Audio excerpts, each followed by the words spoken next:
Welcome to the Chaos Plan, where the odds may not always be in your favor.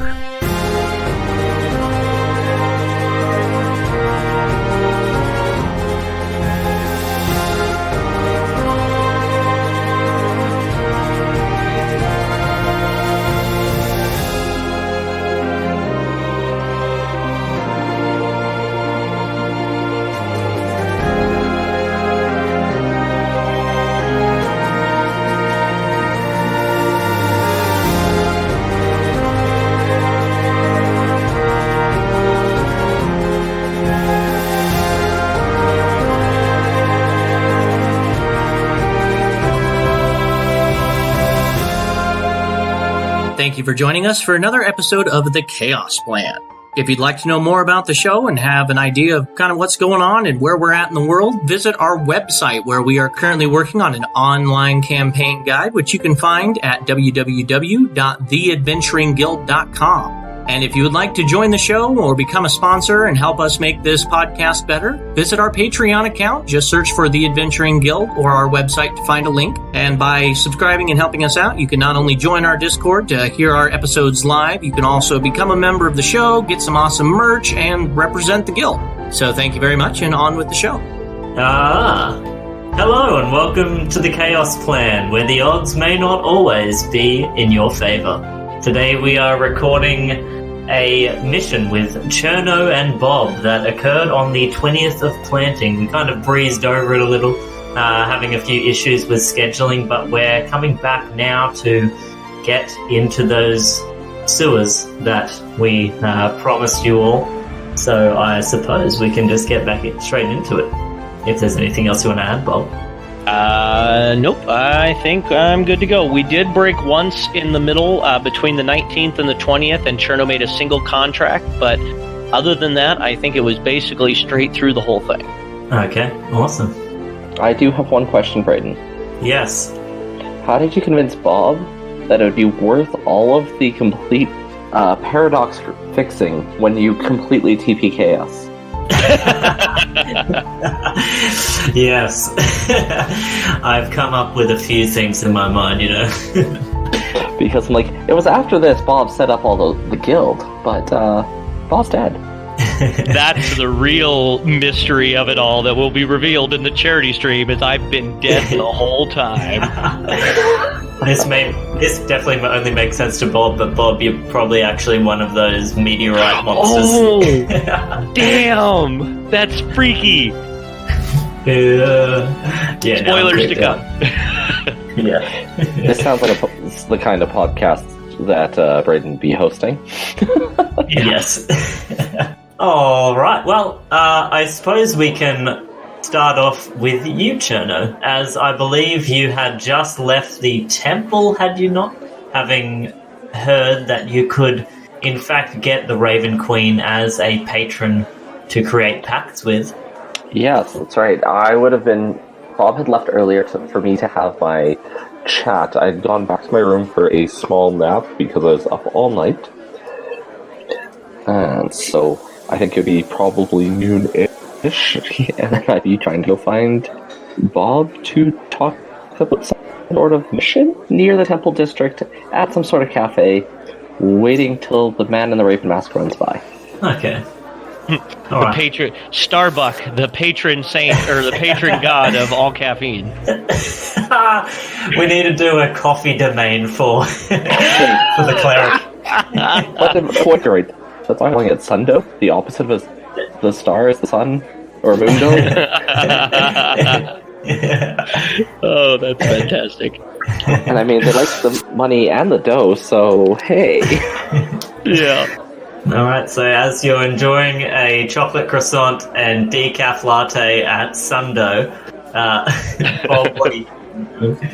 Bob, after waking up, probably would do his usual morning routine of getting his lantern, making sure the charge is full on that, and probably just get suited up and head out. Having made the deal with Cherno and then realizing later that he didn't actually specify where to meet, he would probably head down to the Temples Guild and check around the Raven Queen's temple, thinking Cherno may be waiting for him over there. Alright, we'll say that by some stretch of fate, be it through the Raven Queen or perhaps just sheer luck. Cherno, as you are sitting down, sipping on your latte, you take a moment to look up from the daily sort of announcement paper that was handed to you in the street to see the raven-masked Bob walking through the middle of a crowd. I will just... No, I might need Shadow Step. Oh, no, I don't. I used it that evening. Dang it. Alright, so I would just wave. I can't do anything more. I'm sure I'd be able to spot the flaming blue individual in the cafe. I mean, I'm subtle. Yeah, absolutely. All right, yeah, then after seeing Cherno, I would definitely approach. I'm more of a tea guy in the morning, so I would probably get a big old cup of whatever highly caffeinated breakfast tea they have, and then sitting down with him. All right. Okay, so while you're doing that, you're going to notice that Cherno is holding his cup, no sleeve, full hand, and just drinking without blowing on it or anything. That's hardcore. Fire just resistance. Yeah, I'm definitely finding it difficult to sip on mine without, getting any on that Raven's mask. Yeah. I'd imagine you're like drinking it like a bird. Like dipping it. Oh, I just pictured the awkward, like he's got his head's like mostly upside down, and he's trying to like drip it down so it just kind of falls under the beak. Oh, yeah. Joke's on you, the beak is actually a giant straw. Oh, wow. That's what being in the Tinkers Guild gets you. Great inventions. No joke. That's fair. Slurpinator, brought to you by the same inventors of the Baldinator. Yes, perfect. Okay, so a small halfling will bring around a sort of disposable wooden slip to go around the outside of your tea and coffee mug, if you desire. Okay. Yeah, I'd probably just blow on it furiously until I'm able to drink the entire cup, and then toss it back, taking a bit of a win, or making a bit of a wince, and then just heading over to the sewers with Cherno. I don't think I would want to risk carrying a drink with me into the sewers, never knowing what might splash up into it. Sure.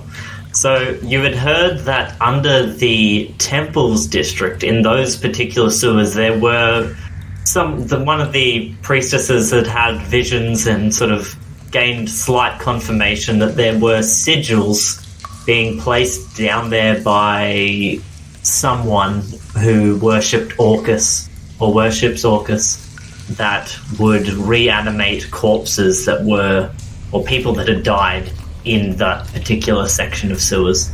Okay. Are they like on the outside of the sewers, or would they be within the sewers? You had heard that from the priestess that they would in fact be within, and there would be a few of them. Okay, so we wouldn't be able to just inspect them from the outside. I guess knowing...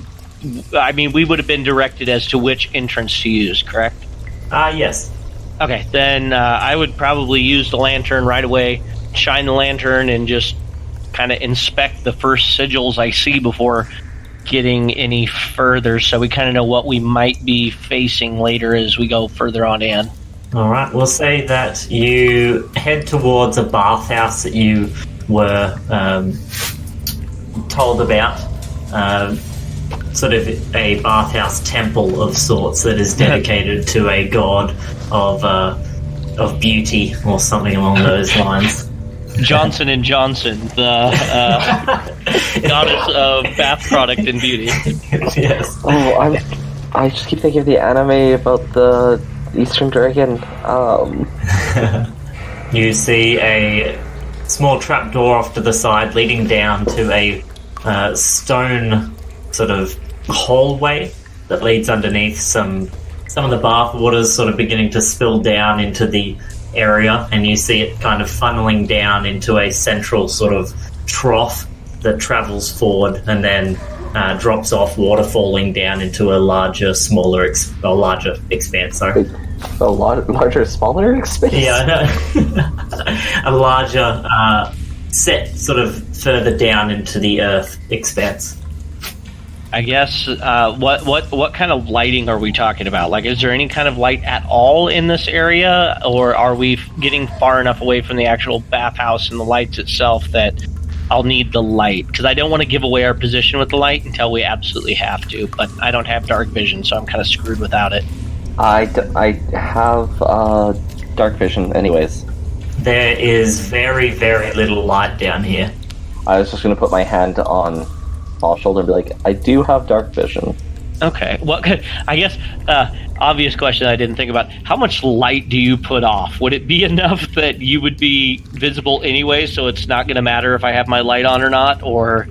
I guess that's kind of up to you. In my myself, light blue flames are just kind of always there, but just like propane flames, when you turn it all the way down, it barely gives off light. Okay, we can just say that it doesn't cast light simply for mechanics' sake. Otherwise, there's no point in, you trying to roll any kind of stealth rolls in a dark environment that rely on sight. So we'll say that it doesn't put off. You can turn the light basically all the way down. Yeah, is the idea. That being said, I can cast Reduce Flame as a cantrip. Okay, well, if I know that there's sigils down here that need inspecting, I would probably first let Cherno take the lead, and if he can't decipher them with his dark vision, then I'd kick on the lantern. Okay, sounds good. Alright, so following the hall further down and walking along the exterior of the trough, there are two sort of probably about 1.5 foot stone walkways on either side of the trough, with this running water now beginning to spill down into the room further on. You make your way down a small set of stairs that follows that water-falling trough and into the room. And what are your passive perceptions? 11. Yeah, since I can't see, I don't think it nil, but it 10 normally. Okay. You hear a small sort of rock clatter nearby, Cherno. Almost like someone's kicked a rock with their boot. Yeah, I was going to ask, small like someone kicked a rock, or small like rock got moved because water running? Definitely the walking kind. Well, my intelligence is high. I'm trying to think of term because I have a couple of options. Oh, okay. Well, thank God we figure out our trade's ideals and bonds and flaws right away. Without asking for any, if this is a good idea or not, I'm just going to cast Produce Flame and look in that direction. Okay. So as the reddish-orange light begins sort of filling the room, you see the direction that the sound came from. There are a few sort of loose stones across the ground where the exterior walls have slowly chipped away over time. But you do see in this sort of circular room on the wall, there's almost like this corroded sigil into the stone itself.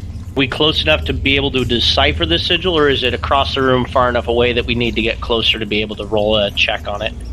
You'd only probably be about 10 feet away now, and the light casting upon it is probably enough for you to see it. But it appears to be like a magical rune or something along those lines. Well, using the magic of my Book of Pact, I am able to read all languages, so you cannot speak or understand spoken words in all languages. Would this count as a language or a magical symbol? This would count as a magical symbol. So where you don't sort of notice immediate words upon the sigil itself, I would say you do get a few sort of inklings into the nature of the sigil as you're kind of reading over it, or attempting to read over it at least. You sort of get the words death, undeath, general sort of necromancy-based words. And as you're kind of looking at it and reading it and the light's casting over it, there's a slight sort of flicker of light on, like, dampness on the sigil, and it's almost like it's beginning to, like, leak a little bit of, like, acid or goo or something on those. Okay, so I guess would Cherno say that out loud, or that it's about death and undeath? Maybe not, but he would make quite the look of like, huh. Okay, I'm going to go ahead and roll an Arcana check on it, or religion or whatever you want on it. Yeah, whatever you want. Okay, yeah, they're both 0, so. That's a 14. Okay, looking over it and having some sort of clarification from one of the priestesses before you came here, you feel that if you give it... well, how would I explain this? If you sort of cleanse it with like something of holy nature, like holy magic, or if you were to say enough of a devout kind of prayer next to it while sort of trying to remove it, that would potentially be enough to get rid of it. Okay. I guess first I would kind of let Cherno know that, and if he wants to attempt a holy something since he's actually a cleric, I would totally defer to him. Otherwise, I can try my hand at something with the Raven Queen. So, at first, Cherno's just going to look at you like, you can understand that? Like, what the heck? I'm like, I took the cram test, cram to study some of this material before I could. Before I went out, Cram test on Orcus sigils. No joke. I think the Raven Queen Temple would probably have, a few books or scrolls or something maybe that I would have perused to prep for this. Being as this is kind of something to get a wagon, which is one of my big desires, so I probably would have put in as much of the homework time as I needed to study up for it. Alright, well, yeah, because Cherno can't read it at all, and he's not happy with that. He's supposed to be able to read everything. And no power, and hey, where's my knowledge? So, I guess out of the Sacred Flame, me being the blue-flamed man I am, what we do. Okay. As you stand closer towards the wall, raising your hands out, a bluish flame emanates from them and begins coating the wall. You hear like this strange sucking, almost like rocks beginning to depressurize almost. I know that's such a foreign concept and I don't know. But you hear the rocks almost beginning to like squeak, and you see that sort of glistening liquid beginning to dry up, and as it completely dries, the stone is left almost completely untarnished. Diagonally. A side note, the enemy was spirited away. Oh, that's right. Yes. That is the temple I pictured, and I'm going to, for lack of a better idea, cast Sacred Flame. I'm just standing back watching him torch this wall. Oh yeah, the room is lit up with beautiful blue sparkles, and the sigil, is completely removed from the edge of the wall. Anything happen? Yeah, do I need to roll to tell if I did something? Roll a religion or an arcana check for all the undead pour through. Yes. See, if that's the case, I have to sense that. That's an 8. An 8. You aren't quite sure. 9. You don't have too much experience with removing sigils of such undeath and sort of destruction, but it appears like at least superficially from the wall itself, it has been lifted. And then I guess, seeing that it had been partially removed, I would probably take a step back, because we came from a one-way passage, didn't we, straight into this room? You did. Is there another passage off to any one of these sides that I notice anything coming from? I can roll a crappy perception check for you. Sure, go ahead. There are 2 other passages leading out, and then a sort of tunnel for the water to travel down through, but it's probably only big enough for like a Dandabin-sized creature to fit through. With my +0, that is an 11. Okay. It's incredibly dark down here, with the small amount of light that's sort of billowing across the wall currently from Cherno's Sacred Flame. You do manage to catch the sight of what looks like a humanoid-ish shaped creature standing in one of the other passageways, just sort of looking in your direction. Oh, poop. Okay, I would really quickly kick on my lantern, because stealth is no longer an option, and just kick on the lantern and see what I see. It looks like a female. Long, blackish coloured hair. If Cherno, you'd be looking... I'm sure Bob, with your infinite DM knowledge from the previous world you were in, you see what appears to be a member of the Shadows Guild. Ooh, poo. I would have the Tinkers, because I'm a member of the Tinkers Guild, so I'd have that emblem on me. Seeing that they're a member of the Shadows Guild, I would probably try and make myself look as like more of a threat than what my loot is worth. So I wouldn't summon my glaive and appear to have a weapon. I would just kind of be holding a lantern and just like looking at them, not saying or doing anything, trying to judge their intention. Okay. Would you like to roll insight? Yeah. With Can a plus, I do the same? Sure, go ahead. With a +2, that's an 8. An 8. That's a nat one. So, looking towards them, and it's weird, their features are almost muted. Like, you're beginning to wonder if they're even taking notice of you within the room. They're just sort of standing blankly, unmoving. I would whisper just loud enough for Cherno to hear. I would say, watch my back, and I'm going to slowly start approaching, 5 foot at a time, walking non-threateningly, holding the lantern in front, like not shining it in their eyes, but definitely illuminating them and the passage around them. Just kind of walk up till I get within 10 feet, and then I'll say, can I help you with anything? Before you go that far, I want to interrupt you. Can I roll a persuasion to talk Bob into letting me talk to them? I mean, you could just ask Bob. Yeah, I would let you. If you got the expertise. I was just thinking, since I've got a glaive and you're a cleric, I was putting myself between you and the target. But if you want to try and reason with them, I would 100% let you talk. So, I'll go completely not threateningly, because, well, I guess the real question is, do I recognize them as a Shadow Guild member, or did Bob say that out loud?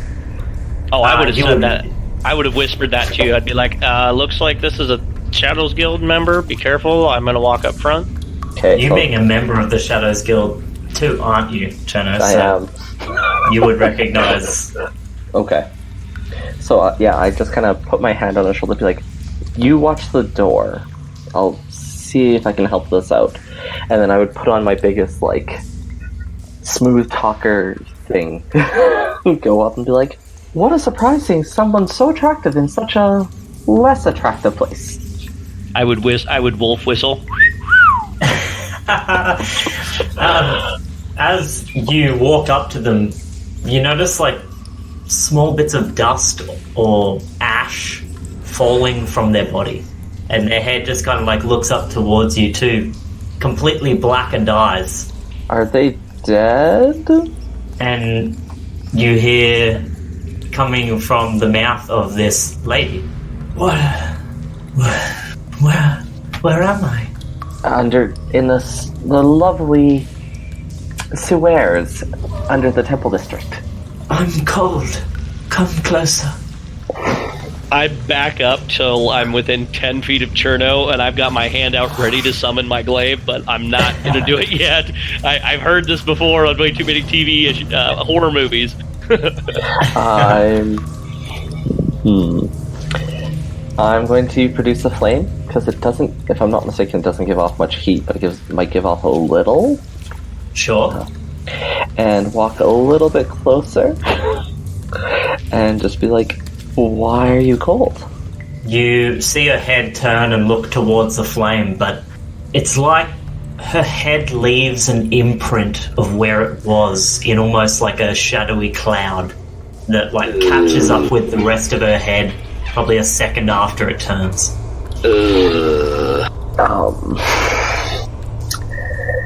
I see dead people. Yeah. You hear a horrific scream come from the tunnel behind her. Yep, glaive's out now. I'm going to cast Sacred Flame on her, but I'm going to say sorry. Okay. Alright, let's succeed on a dex saving throw. Okay, dexterity save. Ooh, not too good. How's a 6? Does not save. 28 radiant damage. I'm really sorry. Oh, that is 6 plus... Oh, alright. No, it's just straight damage, right? 6. 6 points of damage. Oof. As the flame sort of begins billowing around her form and lighting her up, you see the ash begin to like crumble from her body. This sort of blackish, shadowy cloud left in some of the places where the ash is like peeling away. Almost like her skin and sort of flesh are beginning to like fall off as you're cleansing her with this radiant energy. I'll turn to Bob and like yell, "Are you sure she's with the Shadows Guild?" We better roll initiative. Yeah. Oh, damn. That is a 20. Oh, wow. Good, one of us was prepared for a fight because it was not me. That's a 9. Okay. That'll definitely be Bob up first. All right. I would slam the butt of my glaive right on the ground and point at the ashen creature, because the ash just fell off. They're still standing there, correct? Yes. Okay. I would point at them and scream out, "The dead should remain dead," as a bell tolls behind me. So I need a wisdom saving throw as I cast Toll the Dead. Oh, wow. That'll be a 14. Damn, 1 point more. So they save, or 2 points more. So they save on that. Yep, and that's all I got. They take no damage on a fail. Okay. The bell sounds out and you watch her facial expression change rapidly. Her mouth opening up wide and her eyes sort of glazing over. What was already black begins like welling up with like these blackish little tears of shadow that begin dripping down her face like tears. Ugh. I don't think she's okay. Alice Cooper, is that you? I don't know if we do inspiration in this game, but I'd give you one for that. Oh yeah, we 100% do inspiration, so I will take it. Okay, yes, take it. Alright, that'll bring us to her turn. So, seeing that you've just said this phrase towards her and her eyes are welling up, she just lets out this moanful scream. And I'm going to need both of you to make wisdom saving throws for me. Does it have to be wisdom? That's a 15. Okay, that's a success. And 13.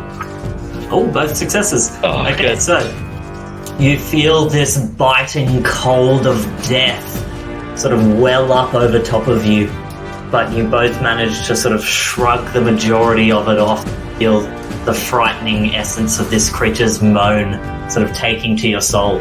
Instead of taking 4 points of cold damage, you only take 2. Hot diggity. And then you watch as this creature is going to... Actually, it is going to just stay exactly where it is. You watch it kind of begin levitating up off the ground a little bit. The ash and sort of shadow falling where her feet were standing. That'll bring us to Cherno. Okay, I have concerns.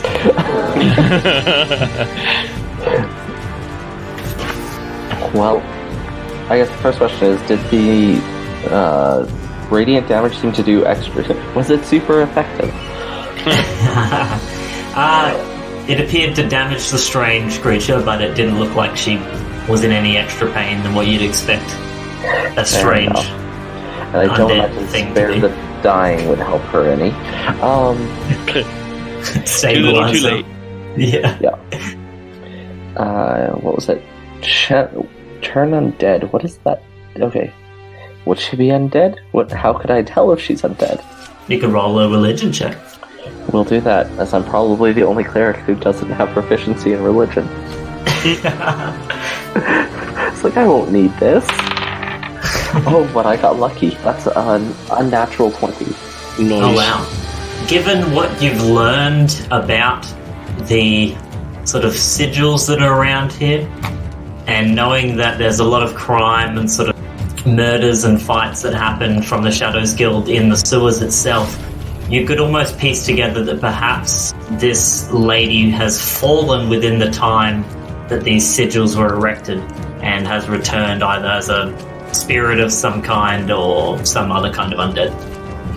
Crap, because if she was dead within the last 10 minutes, I could chat with her with death speech. Alright, I'm gonna save my channel divinity for now, because I don't know if it'll fully work, and I have a feeling I might need it later.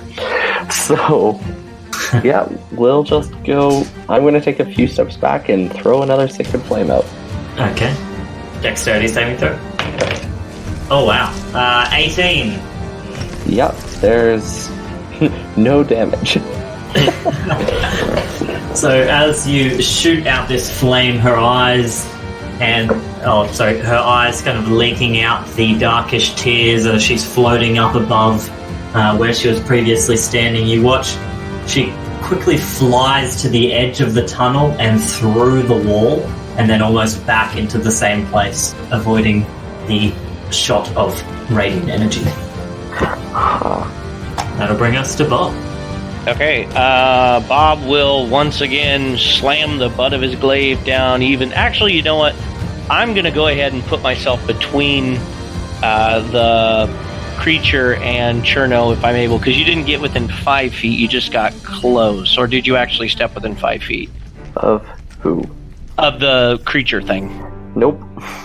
Okay, then I'm going to put myself right up in between, swing my glaive down while casting Booming Blade. So first I need to see if it hits. 16 plus 4 for 20. Oh, yeah. Alright, and then I need a Wisdom save, DC 12. That is only going to be 11. Alright.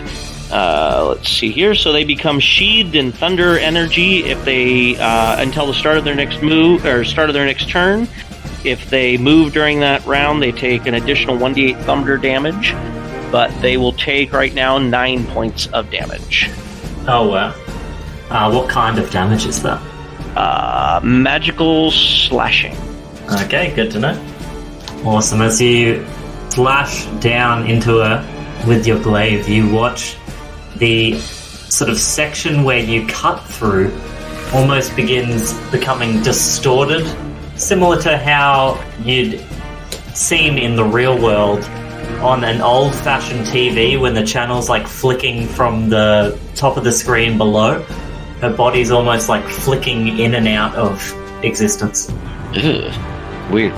Okay, yeah, then I would just stand right there and just wait it out, hoping that it doesn't try to get past me to Cherno.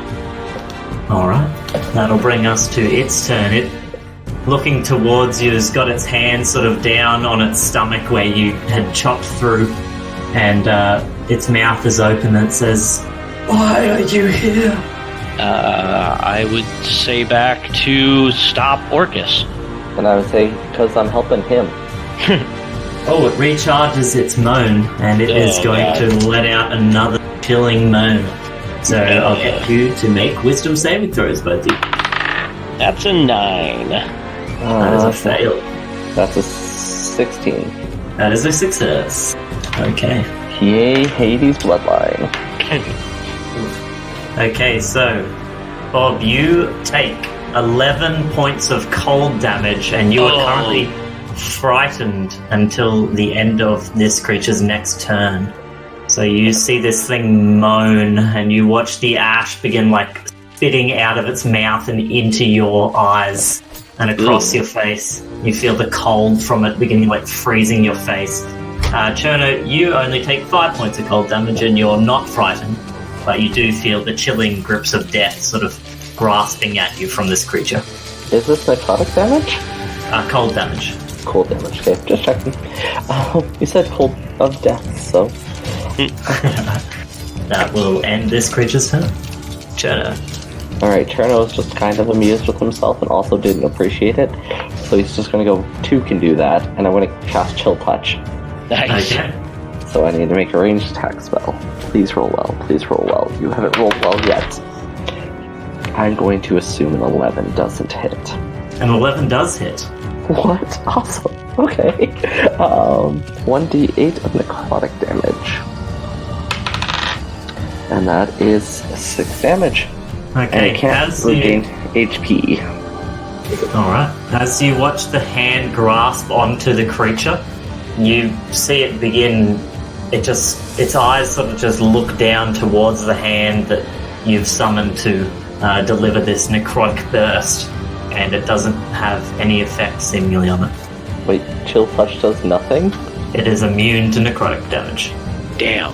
Yeah, Cherno just kind of gets really big-eyed and looks at Bob like, what? Yeah, and I can't even meta that because one of my big abilities is necro damage. Alright, that'll bring us to Bob if there's nothing else for your turn, Cherno. Alright, Bob is going to...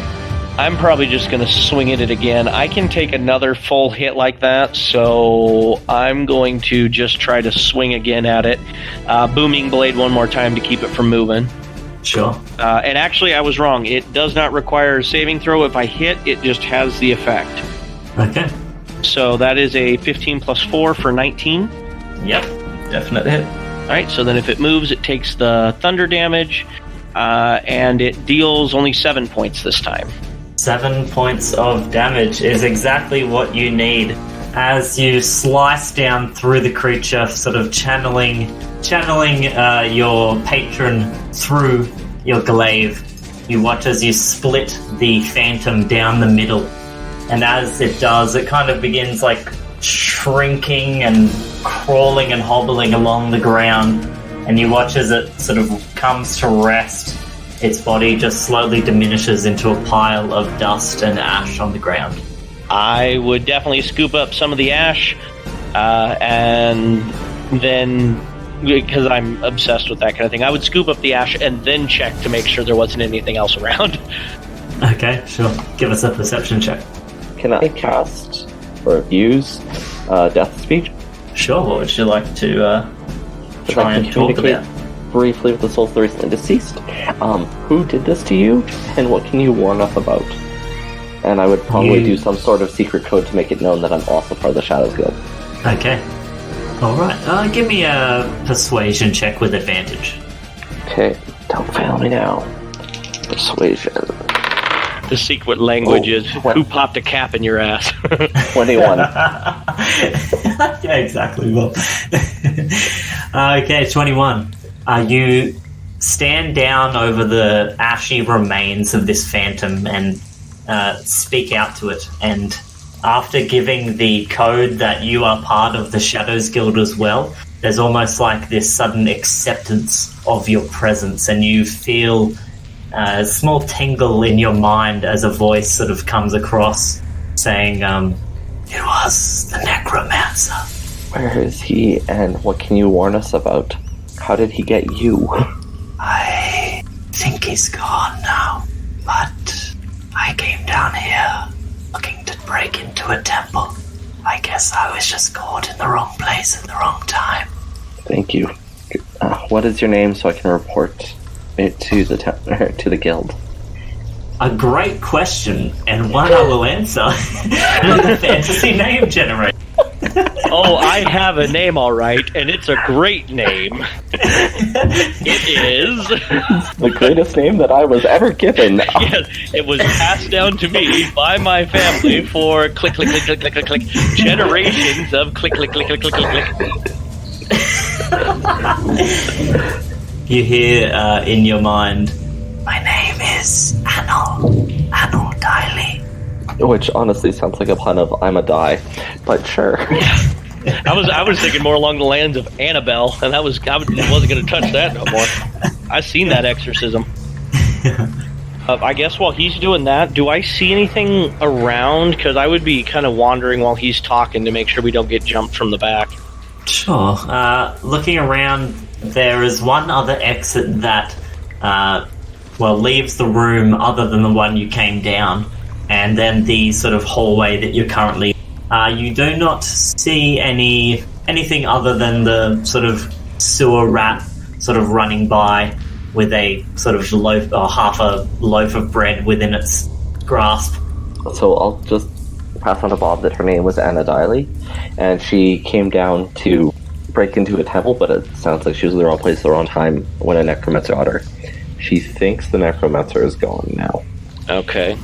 We still gotta take care of all these little undead bastards, I think, to honor the guild's request that we take down the Cult of Orcus group that's down here, so this is going to be a long trip. I say we do as much as we can for today, and then when we exit, I'll head up to the temple and try and buy some holy water vials just to have on hand, and then, we'll clear out what we can today. When we need a rest for the night, go up, buy the holy water stuff, and then take a rest, come back as soon as we get done with the rest at night, or whatever time it ends up being, clear out some more, and just keep cycling that through.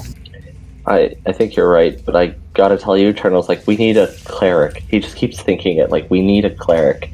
And then it's like, oh, I'm a cleric. No, we need a real cleric. I would definitely be assessing my life choices right now.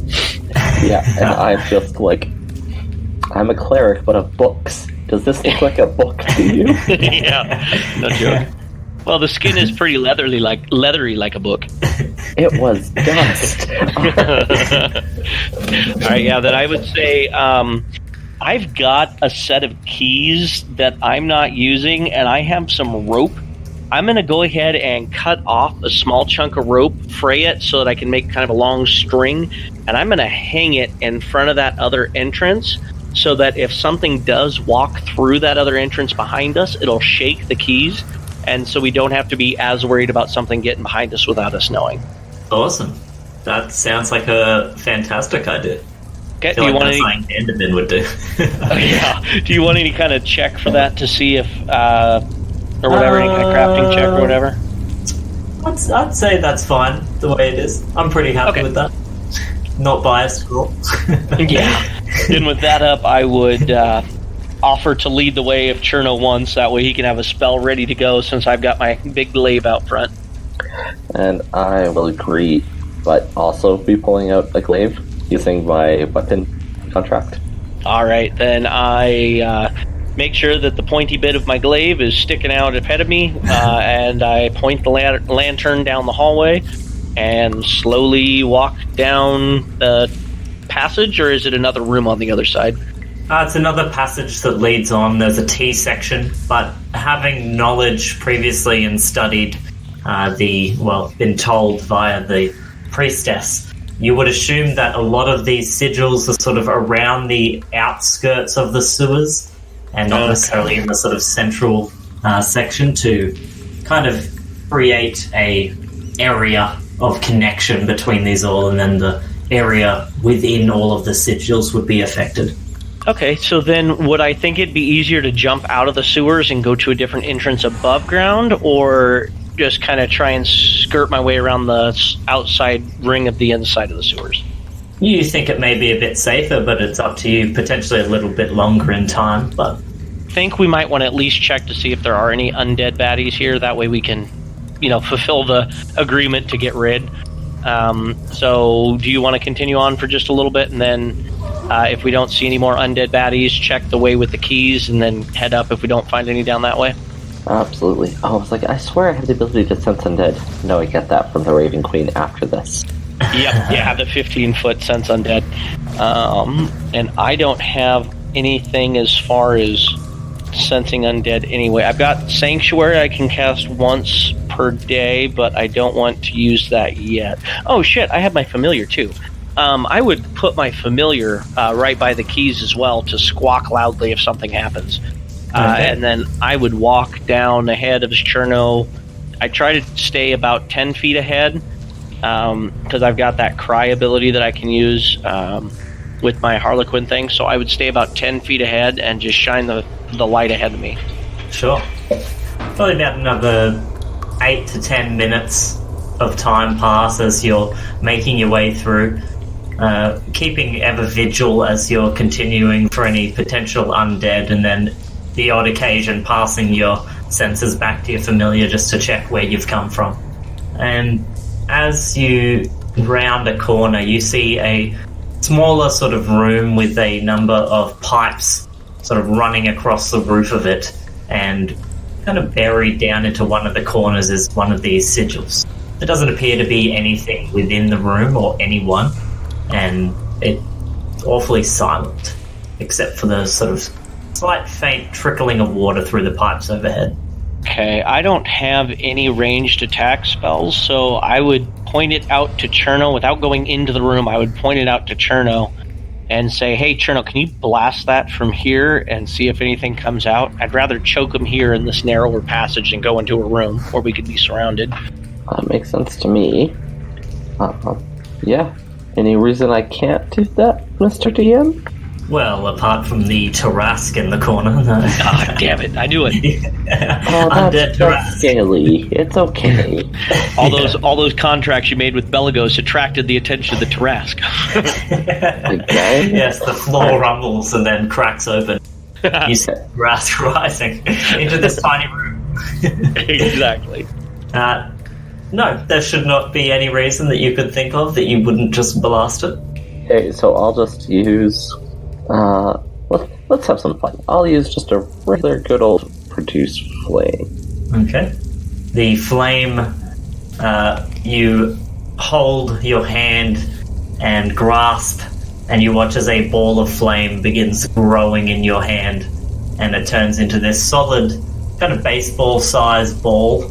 As you hurl it across the room, it lights up and shatters into the corner, kind of spreading flame across that section of wall. But as the flame diminishes, you see that while the wall is now a bit charred and has a bit of soot over it, the sigil is still very much intact. Okay, let's try Sacred Flame. Okay. Blasting across the room, the light bluish flame trickles across, falling down with some shimmer, and as it clears, you see that the sigil is beginning to fade. Anything stumbling and craving brains walking our way? Roll a perception check. Hey, that one was a 16. Oh, That wow. one was a 7. Okay. Cherno's just like, flame, hell yeah. Cherno's just getting really into this whole let's just keep tossing fireball thing. No joke. The sewer gas ignites and explodes, it kills us all. Yeah. all the collected excrement has created a lot of gas. Oh, hell yeah. Listening out for a little bit, you do hear some sort of sounds like very fast patter across the ground.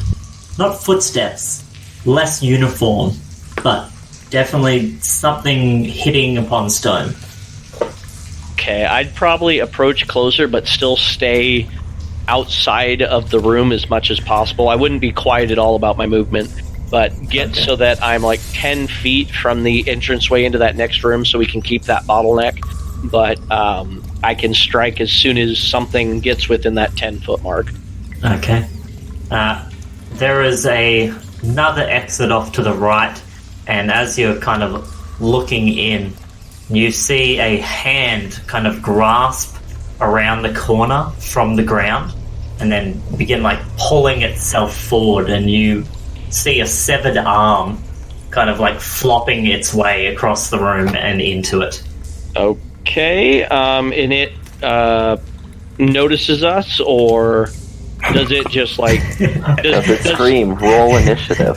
Yeah, I was going to say, does Cousin Thing, or does Thing, skitter in from the Addams Family house and just like come towards us, or does it just kind of hang out in that room where the undead sigil is?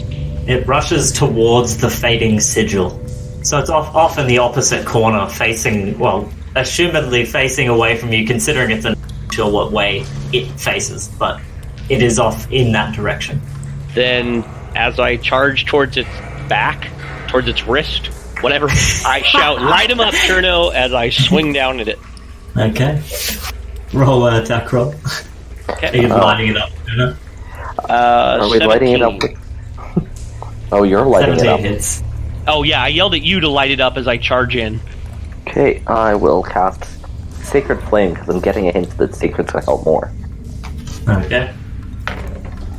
That. That's a full-on 8. Oh wow, awesome. The flames burning around the arm as it sort of props itself up on the stump of a forearm, and then the fingers sort of shriek up in the air. It's still living, I'd say loosely. Bob? Okay, yeah. My attack roll was a 17, and then the damage, I'm assuming it hits. Yep. Damage was a 9. Okay. And that is more than enough to slice this severed arm into more of a severed configuration. Chopping it down the middle so that between the fingers it kind of just slips open in half, revealing the forearm bone. Icky. And it twitches a little as the radiant energy kind of begins burning it away.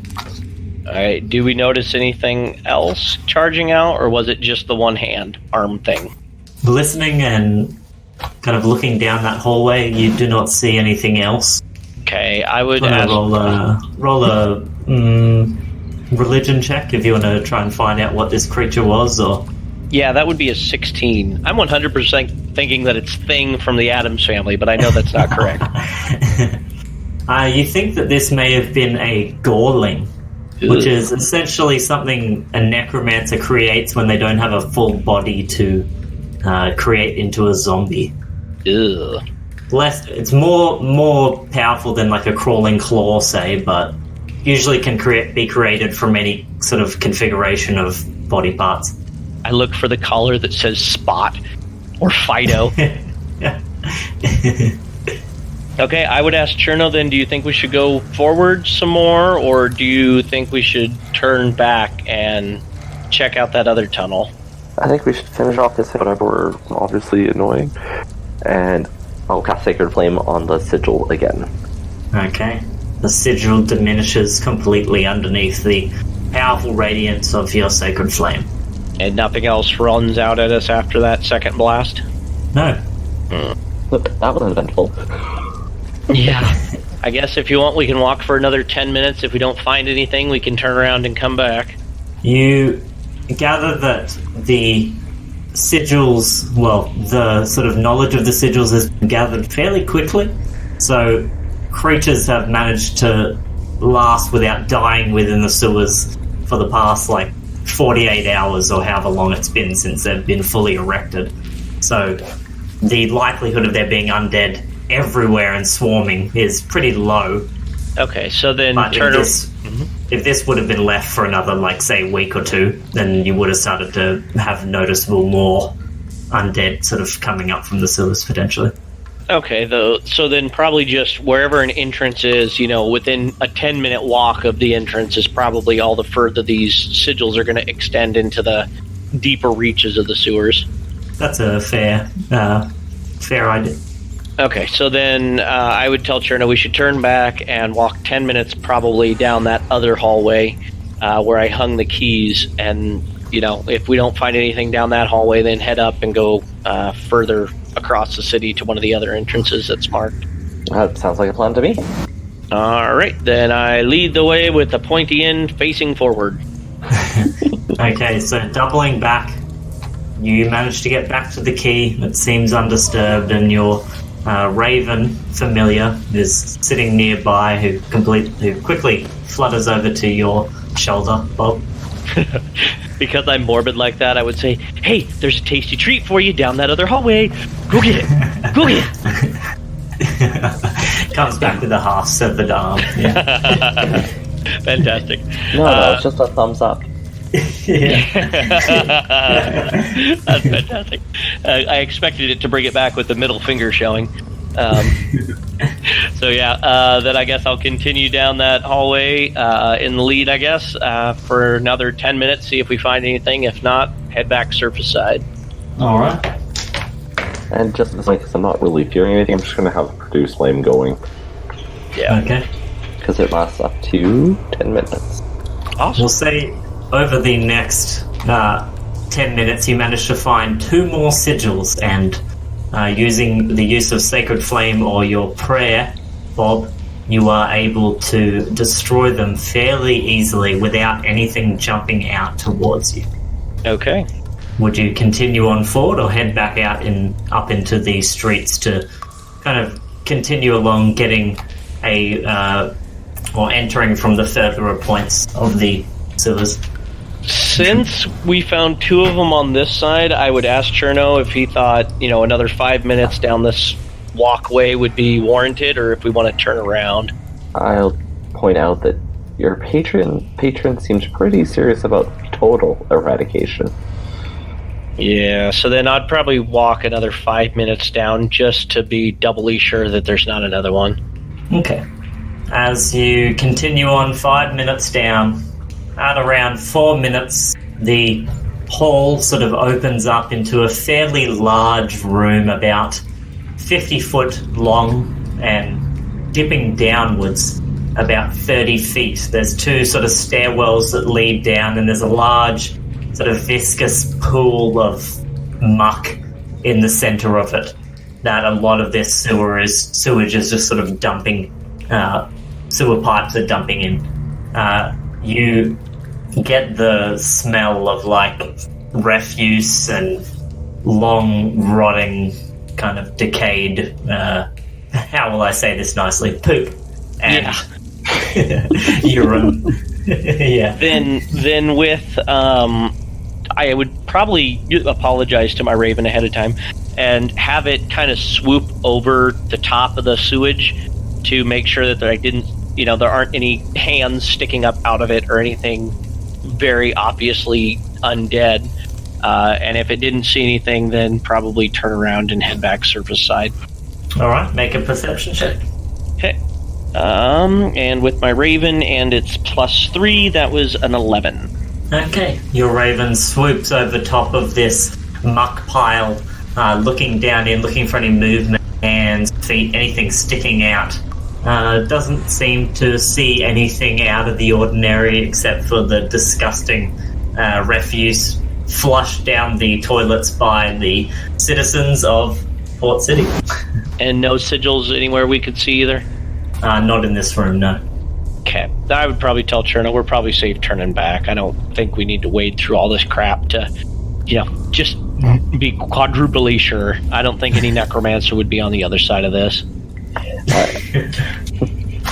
Yeah. I'll agree and say it seems like a crappy job. Yeah. I would chuckle to myself at that. Then I say we go surface side and probably head to the next marked location on the Raven Queen's agenda for it. Okay. Exiting out at that Temple of Beauty, you head back into the streets, making your way. You see some of those awesome dudes from the Temple of the Ale Father that are chugging down more alcohol at like 1 p.m. in the afternoon. Oh, hell yeah. No, that's a great idea. I would totally say, Cherno, just a minute. These dudes are awesome. I'd be like, guys, come here. He can do flaming shots without them being lit ahead of time. One of them says, whoa, that's lit, dude. I'll tell you what. Any Fireball whiskey? Fireball whiskey? Yeah, dude. Oh, yeah. Here's someone saying, whoa, fire, dude. I would say, I bet that if he can do 2 flaming shots without blowing out the fire first, then you guys will give us 10 vials of holy water equivalent the Temple of the Ale Father would have. Yeah. Whoa, dude. We can't just give out holy beers, my dude. Well, what about 3 holy beers? Fine, but only if it's the good stout stuff. Of course. All right. My bro. I would gesture towards Cherno and say, have fun. As I sit down to take a short rest while you do shots. Hey, fireman, come on. Let's see your shot. Can I roll an insight on these guys? I'm going to roll an insight to see how much of a performance would impress them. Go for it. Okay. I mean, my rolling's been awful today, but we'll try our best. So for insight, that's a 14. Can I help inspire him by rolling a performance check in which I'm back there singing shot, shot, shot, shot, shot, shot, shot, shot, shot, 100%. This isn't my performance check. This is seeing if I think a performance check will improve our outcome. I kid you not. I will take a picture of it if you want. I rolled a 20. Awesome. Okay. Their heads begin bobbing up and down, and it's pretty obvious to Cherno that these guys don't take much to begin impressing. Alright, so I rolled a 16 on my performance. Oh yeah, they begin they bring out a small table and begin lining up shot glasses. You light the tops of them on fire, I assume. Well, first, how I'm going to do it is I'm going to lift up my robes on my sleeves, kind of roll up my sleeves, take the hood off, go full blue flame, and light it up that way. They're like, whoa, cool! Blue flames on the fingertips, the whole 9 yards. Oh yeah, they're loving this. This is a public service announcement from the Adventuring Guild. Please drink responsibly. Alright, don't mix flames and alcohol. Next. Alright, yeah. Then after Cherno does the shots, 100% collect those holy brews. I'm gonna take a short rest while we're doing this, if at all possible, because I'm down to 13 health points. Sure, we'll say that over the span of the 30 minutes or so that it takes for the small celebration that follows Cherno doing the shots, for them to actually give you any of the holy ale. Okay. Yeah, I recovered. Short rest. Yeah, I recovered 10 of them, so I'm good to go now. Okay. Kind of question. What's the result of having 5 to 6 shots? Give me a Constitution save. Okay. Ooh, not good. With my +2 modifier, it's a 4. Oh yeah, you are feeling good. I have got an antitoxin potion thing that I got. Oh shit, no, that was our most recent one, wasn't it? I do not have an antitoxin, because that was when I chewed it up and gave it to what's-his-bucket. So that was after this adventure. I don't have that, never mind. One of the clerics of the Alefather wearing a beer mug hat sort of comes up to you and pats you on the back and is like, how you feeling, my dude? I'm so lit. Oh, yeah. Oh my god. They all cheer and somehow bring out 5 bottles of champagne and just begin shaking them and spraying them over everyone in the vicinity. My robes are all sticky now. Lit! Yeah, I would probably adore you now, Cherno. They adore you completely. I'm making a note of this. Oh my god! I will 100% pull Cherno along before he turns into more like his father with all the sass that comes with that, and begin leading him towards the next area we're supposed to go to. Along my way, probably walking by some sort of temple of water and getting some good old-fashioned water in his system. Oh yeah, you dip within a fountain and begin making him drink handfuls of water. Why? What could go wrong? Trust me, been there. You're gonna want this before morning. Trust me.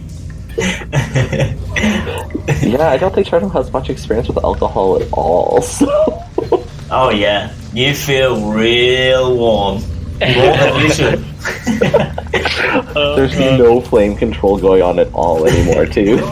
That's great. Just imagining your head's like a blowtorch. That's fantastic. Okay. Yeah, so all right, then. I stick out a little bit. Okay. That definitely will let you do all the intimidation rolls with the blowtorch going right now. Oh yeah, definitely. So then, where in the city would the next one be? Would it be close to the temple, or would it be clear on the other side in a different district? You covered a fair, semicircle of space, a little more than a semicircle of space. So you are fairly certain that you've covered at least half, if not maybe 2/3 of what you needed to cover already. So the others would be fairly distant from where you started. Okay, then I'm going to run to the Raven Queen's temple while we're this close, and while Cherno, I'm making him chug water. I'm going to run to the Raven Queen's temple and try and get 3 more vials of holy water if I could. Okay, sure. Awesome.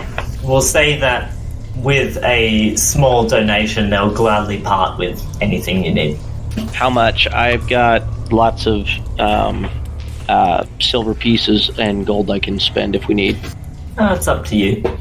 Okay, I'll probably give 2 gold then. Sure. 2 gold and take 4, that way 5 silver apiece. So I'll get 4 more, so that'll give us 7 total holy waters. Awesome. Holy H2O, because I'm short on note space. Alright. So then, yeah, I would go collect Cherno, and hoping that his hangover is better, probably start walking, I guess, there. I would definitely cut through the Merchants Guild district, if I'm able to. That way we can grab, like, some toast or, like, some sort of soaking up type food for him to eat on top of all this alcohol he's had. Oh, yeah, you down a few pieces of bread. Awesome. All right, yeah, then I guess we head over to the next tunnel entrance. Okay. There is a small sort of water well outside of the Temple of Luck. Ooh. And there's a few people kind of tossing coins down into it and making wishes. And you know that one of the sort of entrances into the sewer is a bit sort of off the beaten path. There is a small kind of tunnel halfway down this well that is a crawl space leading on about maybe 20, 30 feet that then breaks into the side of one of the tunnels in the sewers. All right, I would take off my mask right near that fountain, flick a coin in, and say, I hope to find a way home, or I wish to find a way home, or something like that. And then put the mask back on before Cherno can question it, and immediately to begin marching towards that well. Okay. Some children and a man, like, flick a few coins in. You see coppers and silvers flying in. And as you look down the well, you can see a couple of coins at the bottom, but it looks like they sort of slowly sink and disappear. And there is the tunnel probably 15 feet down in the well.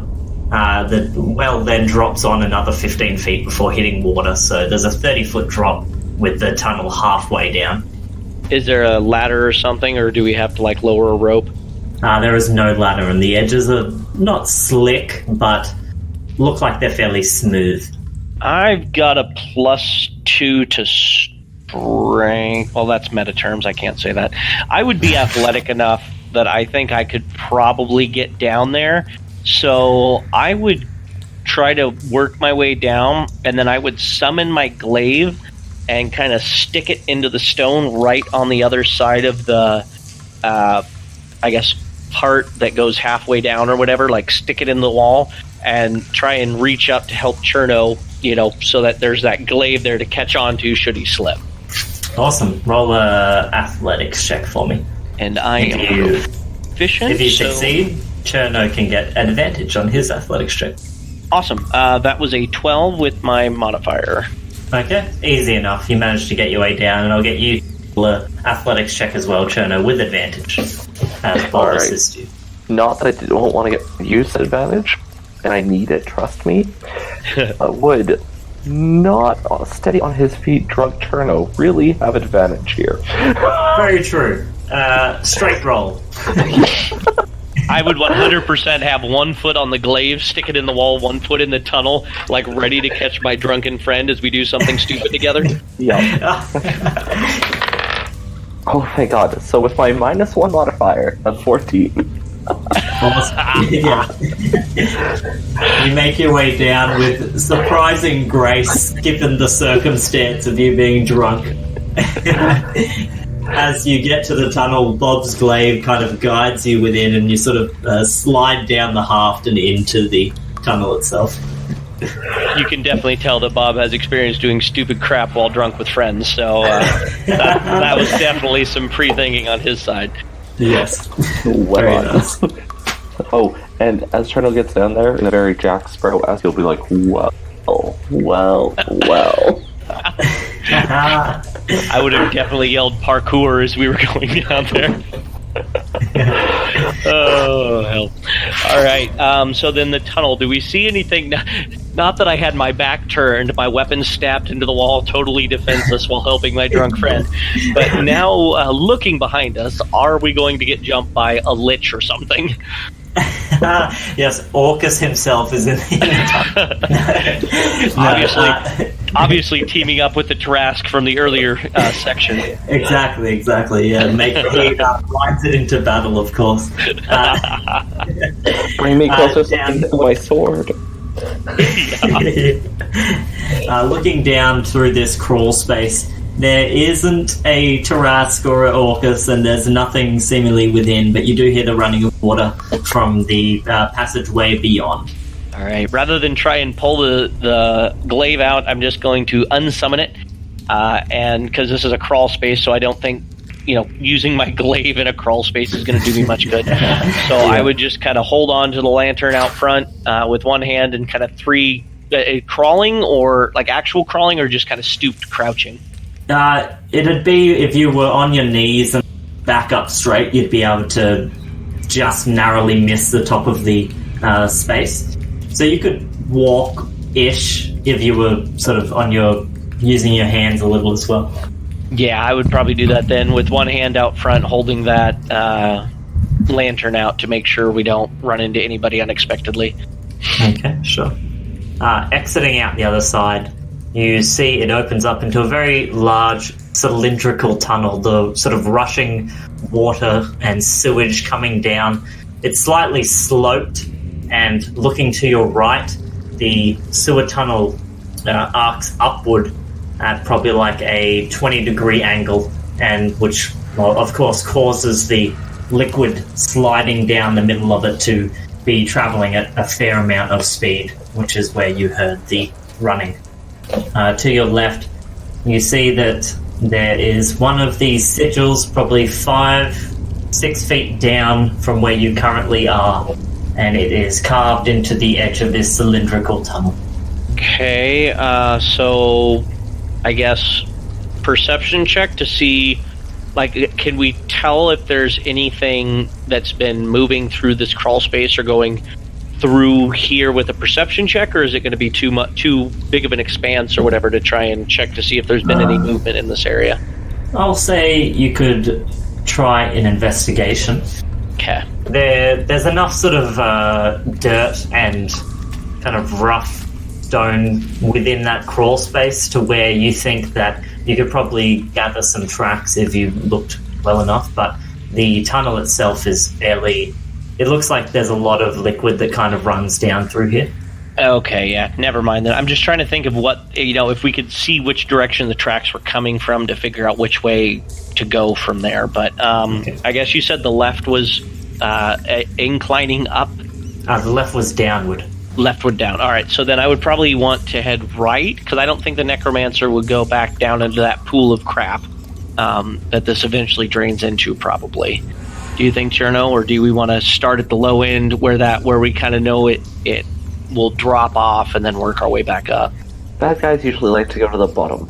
There was a sigil in the tunnel down by 5 feet from the crawl space exit. Okay, yeah, then after crawling out of the tunnel, I would re-summon my glaive and have Cherno shoot it from a distance if he wanted to. Okay, absolutely. Actually, being able to hit the sigil from where you are would, I'd say, just the somatic components alone. Are those somatic components in Sacred Flame? I believe so. I think all of my spells are somatic. Sacred Flame, verbal and somatic.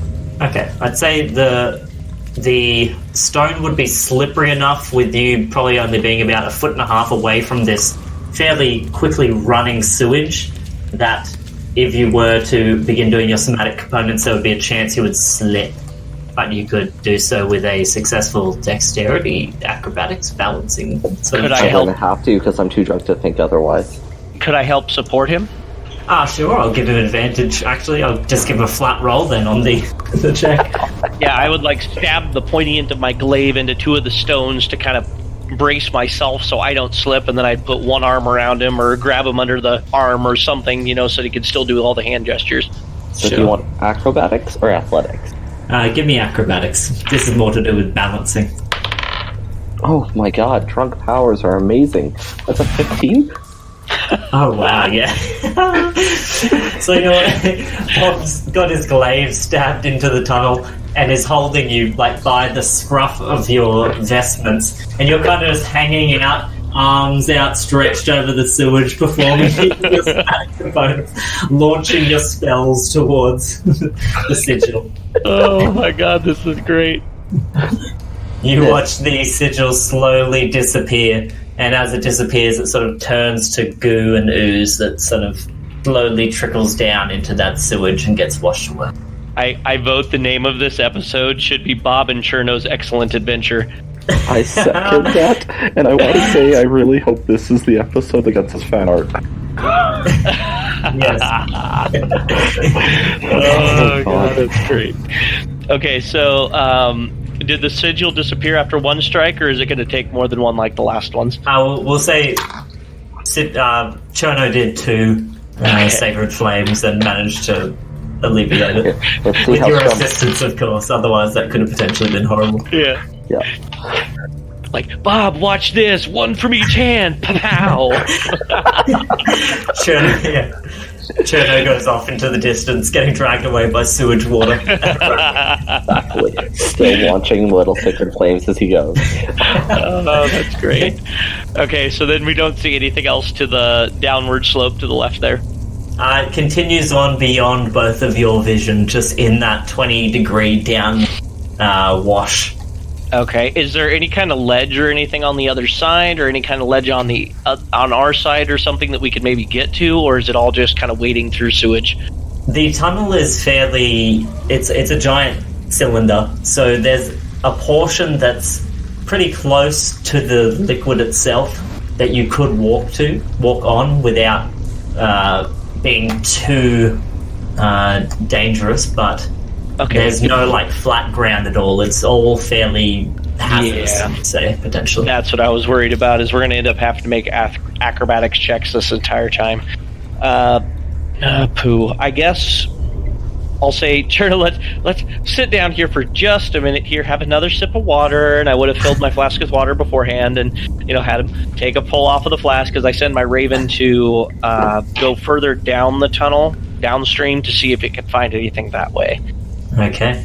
So downstream, your raven continues on 100 feet. This tunnel continues, and the sewage just sort of piles up and off the edge of this small waterfall as it washes into a very large circular room. Another one of these heaping pools of liquid is in the center, and there are a number of I'm sure you'd know, being that you're a dungeon master who's been trapped in this world. It looks like there's almost like watery type elementals that are currently working on the sewage itself, like cleaning and like continuing the flow. Hot damn. Yeah. Okay, so then, but they don't look like they're undead under control. They're like city worker elementals. Correct, yes. Okay, then I would have the raven come back up and tell Cherno, I guess our only way is up, and probably start walking that way. Okay. So continuing on, I will need... It continues up probably 30 feet, so I will take one acrobatics check from each of you. Cherno with disadvantage. Well, if you wanted to help Cherno, you could do so, but I'd say that you yourself would have disadvantage on your check. I'm going to go ahead and burn my one inspiration to cancel out that inspiration, or that disadvantage, so both of us will just be a straight roll then. Okay, All no right. problem at all. That was a 19. That was... Ooh, athletics or acrobatics, sir? Acrobatics. 11. 11, okay, just good enough. You both Cherno sort of wobbling every now and then. You watch as he kind of falls over top of the running stream, and his hands sort of catch him on the other side. He just sort of does a extended arm, extended leg plank over the liquid for a brief moment. Bob, you kind of pull him back up with your expert balance that you just showed. And you both get up to the top of that running sewage stream without an issue. As you get to the top, there is a big square room, and the sewage is being funneled through that square room in a sort of L shape, and it's in this kind of trough that then carries on into that large tunnel. There is one of those sewage elementals that is bound to a small area, and it's almost watery, but it's got like a greyish brown consistency to it. It's got its extended waterish arms out and connecting to the sewage that is running through, and it's kind of like moving larger chunks of it along and through the system. Okay. Does it look... What did the other ones kind of have that grayish look to them too, or does this one look like it's different than the others? It looked the exact same as the other ones, yes. Okay. I guess I would not have gone detailed enough to know whether or not these things would be friendly to people in the area, so I guess I would insight check to see if I think it's going to attack if we get close. Okay, go for an insight. And I'm just going to speak primordial to it. Okay. Oh, damn it. Okay. Yeah, that was an 18, so... It looks very consumed in its work currently. And I'll be like, hey, see any sigils in primordial? You hear the rolling of a babbling brook almost leave this creature's mouth as its form kind of like moves and changes posture and looking up towards you, a little shocked, but it says, which obviously translates to, I'm stuck working currently. I haven't left this room before. Wait, it's a poop elemental. It should go... Exactly right, Bob. You hear the roiling of a toilet. And a bowel movement. That's great. You know, we'll just go ahead and say that this brownish grey elemental has the head of a toilet. And the toilet seat opens up and down as it speaks to you. Oh, that's great. Naturally.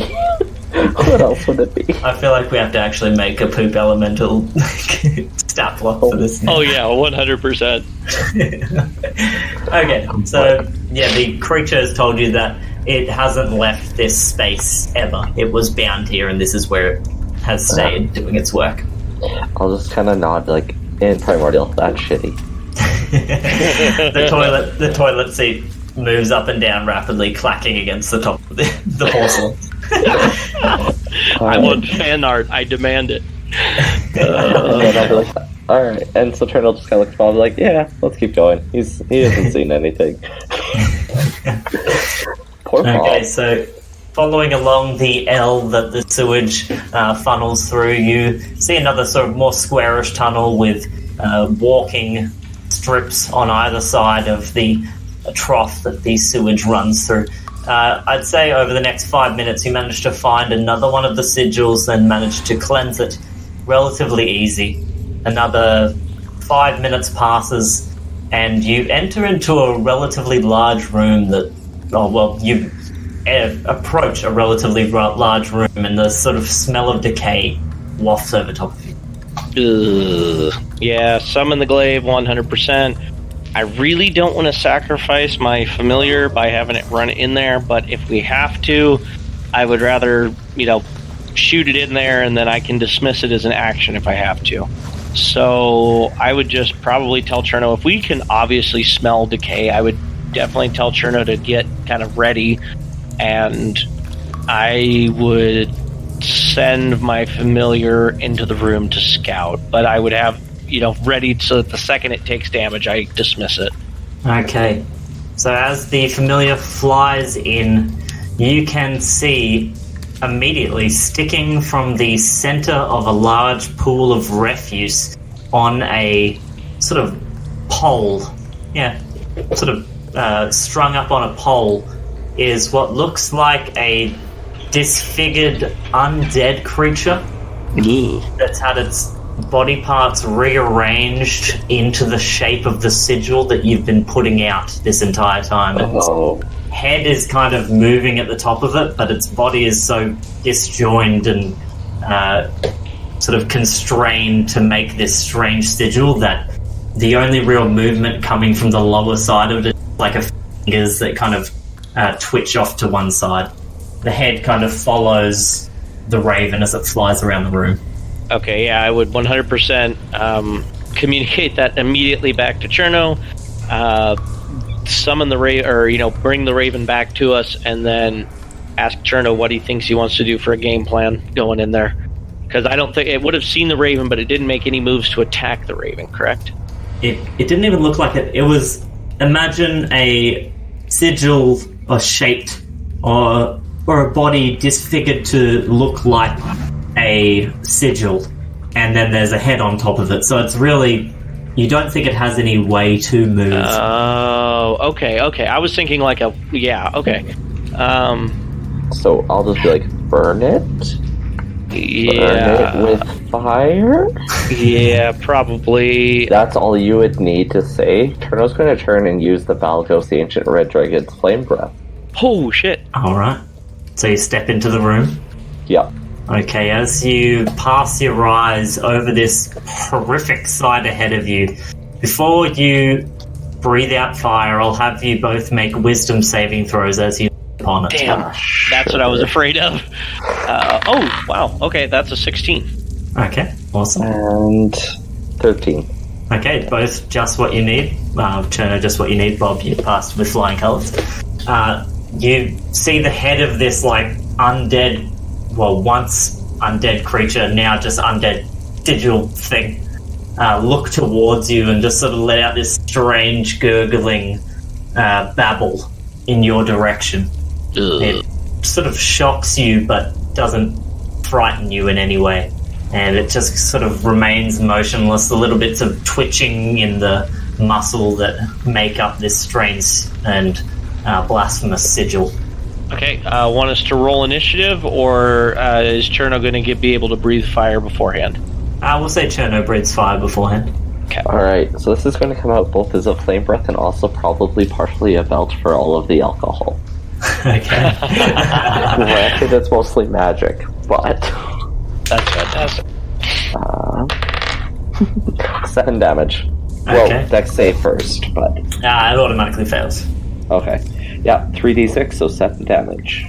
Okay, as you breathe the fire, burping in the meantime, and obviously getting that extra bit of alcohol infusion into your flame breath, you see this thing just light up, and it begins letting out these gurgling screams as flames begin taking its body. You watch it slowly beginning to wither. None of you are going to do anything, just going to let it burn, I assume. Oh, I would 100%. If it's screaming, I'm going to try and put it out of its misery. Okay. So I would point and toll the dead on it. Wisdom save. Sure. 2. 2, it fails, and I rolled max on that, so 12 points of damage. Okay, perfect. So 19 points all up is the HP it had. So you told the dead, the bells sounding out over the top of this creature, and you watch as its kind of barely blinking eyes close over for the final time, and you watch as the pole that it's held up on begins to char and break, and it's the body that has been sort of mutilated to create this disgusting sigil in the name of Orcus sort of breaks apart and then falls to ash on the top of the sewer pile.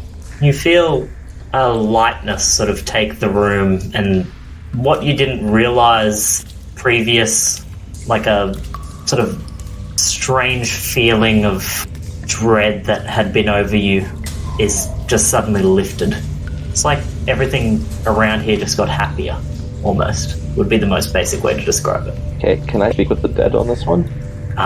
You can certainly try, yes. Okay, I'll be like, once again, what were you, and what happened to you? And what's your name? I can't... Yeah. Does this only work on creatures, technically this creature was undead, but would it have... would you be able to speak to it after it has died again? It says you can communicate briefly with the souls of the recently deceased before they depart to the underworld, so that's on you. Okay, I'll allow it. It will say, that it was a minion for the necromancer before getting its body mutilated into a sigil for the necromancer's use in his worship of Orcus. Where's the necromancer now? You get the sort of gurgling voice in your mind that says, "Gone." Alright. Peace be with you. As a last act or whatever kind of a thing, I would pop a cork on one of those holy water vials and pour it right over the top of the body, kind of sprinkle it around to make sure that all unholy Orcus everything is completely ridden from that area. Okay, as you pour the water down over top, you watch it begin bubbling and breaking down further until everything kind of cleanses into nothing more like a clear pool of liquid. All right. At that point, I would tell Cherno, I don't know about you, but I need a drink. Drink of water. A good drink of water. you kneel down, begin sipping up. And then behind you, of course, the Alefather clerics come in and shots begins playing on megaphone. That's fantastic. No. It's just no. Yeah. Well, and since we got this all done in the one day, I guess if we wanted to, I could just do like a hangout day with you, Cherno. Fair enough, but it is 9:05 and I need to actually get offline, so can we move that to another day? Yep, we can do that. Thank you so much, Vince. Thank you. All right, I'll talk to you guys later then. We'll go ahead and end here. We both go up and collapse at whatever inn we're supposed to be in, correct? After I somehow still managed to make a contract with that one elf lady. Oh, yes, exactly. Yes, precisely. All right, thank you, Cherno. See you later. Talk to you later. Bye. Bye. Thank you for listening to this episode of The Chaos Plan. If you would like to join the game and support the podcast, visit our Patreon account at patreon.com/adventuringguild, and there you can pledge to either become a sponsor or a player, or both if you like. So thank you all very, very much for listening, and we hope you join us again next week.